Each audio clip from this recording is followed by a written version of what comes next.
बीच में एक phone call आ जाने की वजह से थोड़ा व्यवधान आ गया था। कोई बात नहीं। तो हम यही बात कर रहे थे कि आप सामने वाले का मस्तिष्क सौम्यता से पढ़ें और ये कतई प्रकट ना करें कि आप सामने वाले का मस्तिष्क पढ़ते हैं। उसका उल्टा सोचें। हमें वैसा आचरण उसके प्रति नहीं करना है और न उसके द्वारा किए गए व्यवहार का अपने ऊपर लोड लेना है। ऐसा तब कर सकते हैं जब आप कम से कम बोलें।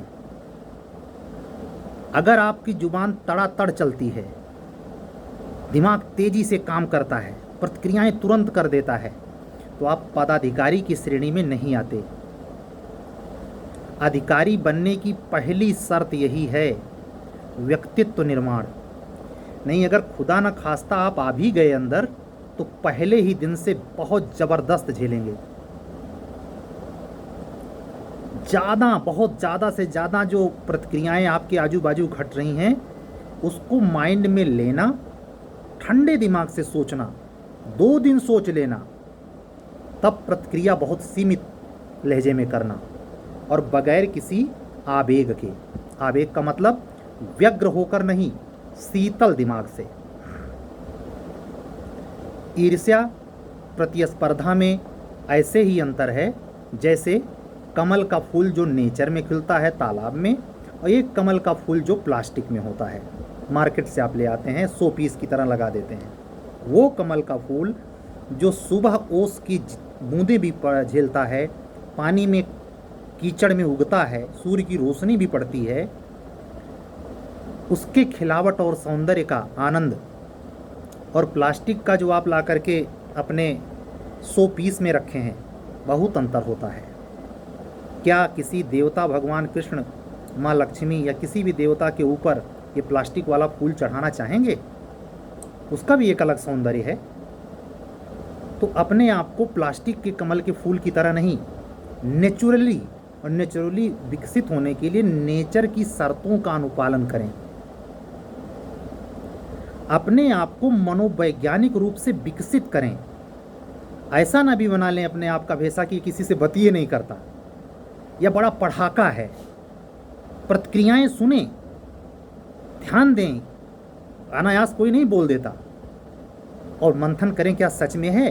अगर आप ये आत्मा इस लेवल पर तय करती है हाँ कुछ है, तो उसमें चुपचाप सुधार कर लेना, नेक्स्ट बार वैसे गलती से बचना, लेकिन बगैर प्रतिक्रिया दिए उसको जताए। आप इस नुस्खे को आजमाएं और देखें, बहुत सारी समस्याओं का समाधान हो जाएगा। एक और अनुभव देता हूं। इस प्रतियोगिता के क्षेत्र में आपके नज़दीकी, मैं पार्टनर या कंपटीटर की बात नहीं कर रहा, नज़दीकी में रिश्तेदार आते हैं और आपके बहुत क्लोज रिश्तेदारों में या बहुत जो पुराने मित्र हैं जिनका कैरियर से कोई लेना देना नहीं है, उनका सवाल होता है आप अभी तक क्या कर रहे हैं। इस सवाल को आप बहुत सभ्यतापूर्वक सुनें और सभ्यतापूर्वक उत्तर दें। स्टडी में ही है, कैरियर में मेहनत चल रही है। अगर वो व्यक्ति अपने ढंग से ऐसी प्रतिक्रियाएं करता है, अरे कब तक पढ़ाई लिखाई करेंगे, उसको केवल सुने, इग्नोर ना करें। अगली बार जब उसका फ़ोन आए, महीने 2 महीने में, कोशिश करें उस फ़ोन को तुरंत रिसीव ना करें। उसको कहाँ डाल दें? पेंडिंग लिस्ट में। जब वो 2-3 दफ़े ऐसा करने पर आप फ़ोन नहीं उठाएंगे और 4-5 बार अतिरिक्त टाइम पर फ़ोन करने के बाद 6ठी बार उठाएंगे और आप सफाई देंगे, तो वो पहले नंबर बोले भैया तो भैया बड़े साहब हो गया होगा, फ़ोन में नहीं उठाते। आप उसको भी ठंडे दिमाग से सुने और अगली बार उसको 10 बार फ़ोन करने पर भी ना उठाएं। आप पाएंगे धीरे धीरे वो फ़ोन करना बंद कर देगा और आपके पास वो निगेटिव ऊर्जा जो आपको कुछ भी नहीं समझता लेकिन एडवाइस करता जाता है और आपका दिन खराब कर देता है।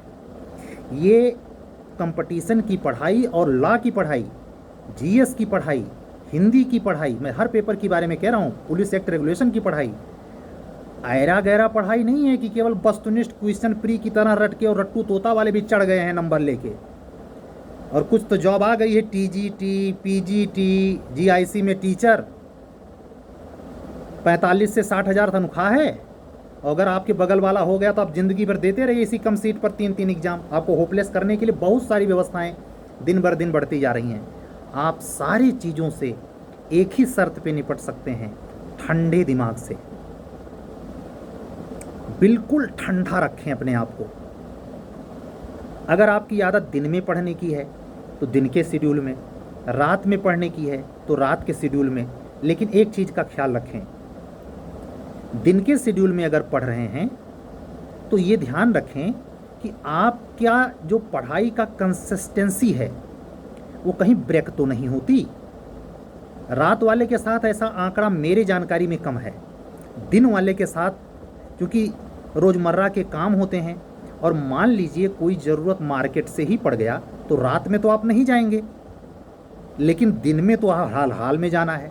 तो मैं सवाल इसीलिए कर रहा हूँ कि जिसका शेड्यूल 8 घंटे, 5 घंटे, 6 घंटे, 4 घंटे जो भी उसने बना रखा है, दिन में पढ़ता है, क्या वो ब्रेक होता है?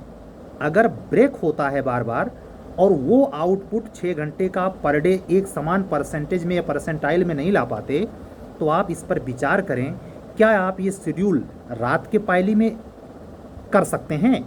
अगर कर सकते हैं तो दिन की पायली बदल दें। लेकिन शर्त यही है, अगर आपका कंसिस्टेंसी ब्रेक होता हो तभी। ऐसा क्यों कह रहा हूँ? कोई व्यक्ति होता है जो एस्ट्रोलॉजिकल पॉइंट से कहूँ, अगर वो शनि से इफेक्टिव है, शनि प्लेटनेट्स है, एस्ट्रोलॉजी की बात कर रहा हूँ मैं, तो वो व्यक्ति दिन को ग्राह्य करेगा, दिन में प्रीफर, सुबह के बेले में प्रेफर मानेगा। सन प्लेनेट्स उसका हाई है तो उसको सुबह उठा देगा 4 बजे, एकदम पूरी चेतन जैसी। बहुत कम देखने में आता, दिल्ली उल्ली में तो 4 बजे लगभग सब सो जाते हैं। और कौन पीछे है? दिल्ली, पूरे हिंदुस्तान का सबसे मेन शहर दिल्ली, जो कि लगभग 4:30-5 बजे सुबह होते होते सब सो जाते हैं, उठते हैं 1:30-2 बजे। उनकी बात नहीं कर रहा हूँ जो रोज़मर्रा की ऑफिस में हैं, जो पढ़ने वाले बच्चे हैं। इलाहाबाद में कमोबेश ऐसा है, रात में पढ़ाई ज़्यादा होती है। उसकी 3-4 वजह है। एक तो किसी भी अनिवार्य काम के लिए भी आप मार्केट नहीं जा सकते, सारी दुकानें बंद। चाय का मस्कल्ला नहीं कर सकते, चाय पे गप्पेबाजी नहीं कर सकते, सीनियर जूनियर का बकवास नहीं सुन सकते। इन सब चीज़ों से रात आकर यानी 9 बजे के बाद रात आकर के सब ख़त्म कर देती है। अगर आपने गेट का वो बंद करने वाला हल्का सा खट से किया तो मम्मी पापा पीछे से बोलेंगे कहाँ, तो ये डर आपको पढ़वा देती है। ऐसा दिन में संभव नहीं, कभी आए कभी जाए, कोई नहीं पूछेगा आपसे। तो इस पर भी विचार करें कि आप अपने पढ़ने की सातत्यता को तोड़ते तो नहीं। अगर तोड़ रहे हैं, चाहे वो 2 दिन पे, चाहे एक ही दिन में, चाहे 10 दिन पे, चाहे 5, अगर उसको कंटिन्यू नहीं कर पा रहे हैं तो आपके नंबर कम आने का सबसे बड़ा रीज़न यही है। और जो ठोस नंबर लेके आ रहे हैं उनके पढ़ने के शेड्यूल में और आपके शेड्यूल का जो मानक मोटी लाइन जिसको कहते हैं खींची जाए, यही मेजर डिफरेंस है। इस पर आप जरा अपने बिहेवियर पर ध्यान रखें। तो पहले पॉइंट पे हमने बात किया मानवीय गुणों, ईर्ष्या और प्रतिद्वंद्वता के बीच में अपने आप को कैसे साधें। दूसरी प्रतिक्रिया पे हमने बात किया नज़दीकी रिश्तेदारों, मित्रों, उनके फ़ोन और उनकी सामान्य प्रतिक्रियाओं से कैसे निपटें। तीसरे पॉइंट पर हमने बात किया कि आप अपने अध्ययन के शेड्यूल को ऐसा निर्धारित करें जिससे सातत्यता भंग ना हो। 4 पॉइंट हो गया। अब 5वां पॉइंट सुनिए। ये जो पढ़ते हैं, मान लिया रात में ही पढ़ते हैं, तो जो बच्चे, मैं दिल्ली का एग्जांपल देके समझा रहा हूँ आपको, उसमें जो बच्चा मान लीजिए 9-11 बजे रात से स्टार्ट किया, 11, 12, 1, 2, 3, 4 और 4:30, 5 तक आते आते उसने लैंप ऑफ कर दिया और सो गया। ये डिसकल्चर नहीं है, ये हमारे मम्मी पापा सिखाते हैं 4 बजे उठ करके ऋषि मुनि देवता जगते हैं। नो, ये फिलॉसफी नहीं काम करती। अगर आप राहु से प्रभावित हैं तो रात आपके लिए सबसे बेस्ट है। राहु कलयुग का राजा है। और अगर शनि से प्रभावित हैं तो आप सुबह उठ के पढ़ें, कोई दिक्कत नहीं। लेकिन ये ध्यान रखें, आपका जो बॉडी स्ट्रक्चर, आंतरिक जो बनावट है स्वभाव की, वो कहाँ मुफीद पाता है। सिद्धांत ना पेलें लाइफ पर, सिद्धांत का ज़बरदस्ती अनुप्रयोग ना करें। आप किस नेचर के हैं, आपको गाना सुनना पसंद ज़्यादा या डांस करना, ये आप ही निर्धारित कर सकते हैं, कोई दूसरा नहीं। तो मेरे कहने का मतलब आप जिस व्यवहार स्वभाव के हैं उसके अनुरूप अपना पढ़ाई का स्ट्रक्चर रखें। और एक मजबूत बात, हाँ वो बात पूरी कर लूँ, तो जो लड़का सुबह के बेले में सोने जा रहा है, 5 बजे 6 बजे 7 बजे भी हो सकता सो जाए, वो स्टडी रूम में है, वो उसका खाना उसके नौकर चाकर जो उसको खाना बनाने वाला बनाने वाली जो भी हो, जैसा वो अपना लिविंग कंडीशन रखे हुए है, तो वो करता क्या है, जो उसने 4 घंटे शुरू में पढ़े हैं, मैं रात पाली की बात कर रहा हूँ, वो लास्ट के 1.5 घंटे में जब सोने के जैसे में गिरेगा वो थोड़ी देर में सो जाएगा। मनन करना बहुत जरूरी है जिससे बातें अवचेतन में उतर जाएं। और हाँ, एक चीज़ अंडरलाइन भी करूँगा, ये केवल स्मृति के लिए ही नहीं है, सॉरी बोले गए या जब मान लीजिए आप बैठे हैं स्पेशली मेमोरी कर रहे हैं, मेमोरी में ले जा रहे हैं बातों को, उसके लिए नहीं, राइटिंग भी कर रहे हैं। क्या लिखे, एक बहुत बड़ी विसंगति है, ये मेरे साथ हुई है, मैं अपना अनुभव आपको बता रहा हूँ। राइटिंग करने में सामने वाला जो आम आदमी है या परिवार का आपका कोई मेंबर हो, मान लीजिए आप विवाहित हैं, आपकी पत्नी हो या पति हो, तो वो ये समझेगा आप लिखते जब हैं, पढ़ रहे हैं, उनको डिस्टर्ब मत करो। सरासर ये लिखने का एक फ़ायदा तो है, लिखने से चीज़ें याद तो रहती हैं, लेकिन जब लिखते वक्त 100% आप लिखें तभी नहीं, मोबाइल में ट्यूनिंग लगा ली, लीड रखा ली, लिखना तो हो जाएगा क्योंकि देख देख के कॉपी करना है, लेकिन वो मेमोरी में जा रहा है, इसका पहचान नहीं होता। इसलिए जो याद करने वाली बात है उसमें तो क्लियर है कि मेमोरी में आप सब कुछ की पिन ड्राइव साइलेंस चाहेंगे, लेकिन लिखने में आप ना भी चाहें, बगल में हल्ला भी मच रहा हो, शोर शराबा भी हो, तो भी आप राइटिंग का काम पूरा कर लेंगे। तो राइटिंग वाली बात जो कही जाती है कि लिख लिख पढ़ें, उसमें है तो चांस कि आप ज़्यादा गेन करेंगे, लेकिन प्रॉब्लम यह है कि अगर आप इस आदमी की मन में आप मान लीजिए किसी ने कोई वो जो पुरानी बात, किसी मित्र यार का फ़ोन आ गया, रिश्तेदार का, अब लिख रहे हैं, दिमाग में चले उनकी इतनी हिम्मत, लिखे जा रहे हैं कि बताते हैं, तो ये सब चीज़ें आप इसको हल्के में मत लें, आपके मेमोरी को तोड़ते हैं और वो तथ्य नहीं जाने देते जो प्री या मेंस में पूछा जाना है। तो इस पर भी आप काम करें। मेरे कहने का मतलब है, जब अध्ययन कंप्लीट करें तो लास्ट का आवर मनन करते करते सो जाएं, अपनाएं इसे।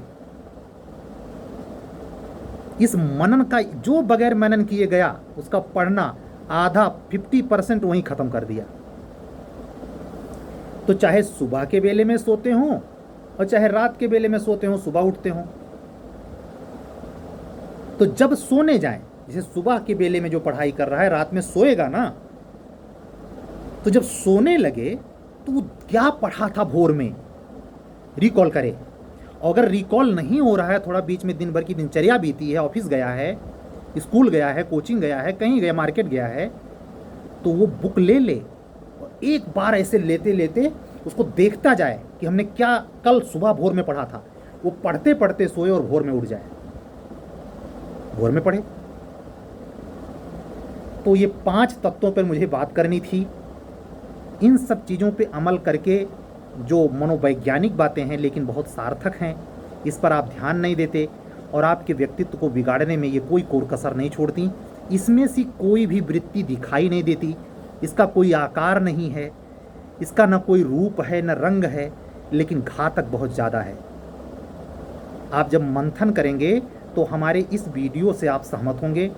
आपको हमारा ये वीडियो कैसा लगा, जो 2 खंडों में है, बीच में एक फ़ोन कॉल आ गई थी जिसकी वजह से ये और जस्ट इसके कुछ मिनट पहले सेंड की गई दोनों वीडियो ज़रूर आप देखें। आज का डेट देख लें और उसमें लगभग नीचे में जो टाइटल मेंशन करना होता है उसमें सेम टाइटल मेंशन करूँगा, जिससे आपको सुनने या पढ़कर सुनने में दिक्कत ना हो।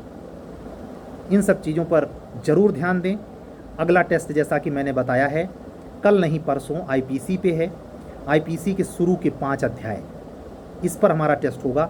उसका जो रिजल्ट आएगा वो ट्यूसडे को आएगा और ट्यूसडे के शाम 8 बजे के आसपास आप देख पाएंगे कि वो कैंडिडेट जो संख्या में 21 हैं उन्होंने क्या पोजीशन बनाई है। ये इसमें से कोई बीच में एडमिशन लिया है या कोई और नया बढ़ा है, तो पहले उसका वही टेस्ट होगा जो ऑलरेडी आप पहला दे रहे हैं। बाद में जुड़ने वाला का भी क्रम वही रहेगा। हम बीच में ऐसे नहीं कि वो नया बच्चा आ रहा है तो उसको इसी के साथ कनेक्ट करें ना, वो जो बन गया सो बन गया। आप मतलब क्रम आपका सबका वही रहेगा, चाहे कोई पहले जुड़ जा रहा है चाहे कोई बाद में जुड़ेगा। हाँ, जैसा कि मैंने पहले ही वीडियो में इसके पहले जो जाएगी उसमें ये चीज़ आपको बताऊं स्पष्ट तौर पर कि उसमें मैंने ये मेंशन किया है कि खुशखबरी है, हमने उन अनुबंधित शर्तों में शिथिलता बरती है। वो शिथिलता किस स्तर तक बरती है, ये जब आप हमसे नए रूप से कनेक्ट होंगे तो आपको क्लियरेंस मिल जाएगा। सबको हमारा साधुवाद। सभी अधिवक्ता मित्रों के भविष्य के लिए, सुंदर भविष्य के लिए, उज्जवल भविष्य की बहुत सारी मनोकामनाएं।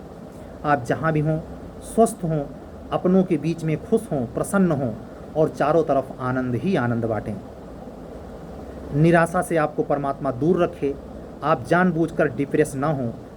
अगर आपको ये नहीं तो कोई और क्षेत्र, कोई और नहीं तो कोई और क्षेत्र, परमात्मा किसी को खाली नहीं छोड़ता। शर्त एक ही है, आप नकारात्मक ना हों, आप सकारात्मक ऊर्जा से धनी हों। कम लिखें, बेहतर लिखें, लेकिन आनंद पूर्वक लिखें। अपने आप को बिल्कुल प्रफुल्लित रखें। स्वस्थ आहार लें, शुद्ध आहार लें और अपने मन मस्तिष्क को बिल्कुल सात्विक बनाए रखें, तामसी नहीं। तामसी प्रवृत्ति कहीं भी ठीक नहीं होती। ठीक है, फिर नेक्स्ट वीडियो में मिलते हैं। हमसे पहली बार जुड़ने वाले इस YouTube लिंक के माध्यम से हमारा व्हाट्सअप नंबर ध्यान दें 7705090393। ये वीडियो का वो व्हाट्सअप का वो नंबर है जहां आप व्हाट्सअप मैसेज करके आप हमसे जुड़ सकते हैं। इस पर कॉल नहीं हो पाएगी, केवल व्हाट्सअप होगा। आप उसके बाद अगर आप से मैं व्हाट्सअप के माध्यम से कंफर्म करूंगा, अगर मुझे ज़रूरी समझ में आएगा तो मैं आपको कॉन्टेक्ट नंबर भी प्रोवाइड कराऊंगा। ठीक है, सबको मेरा साधुवाद। Take care. अब नेक्स्ट जो वीडियो आएगा APO के संदर्भ में वो कल का होगा। फिलहाल अभी हम आप सबसे अनुमति चाहते हैं। सत्यमेव जयते।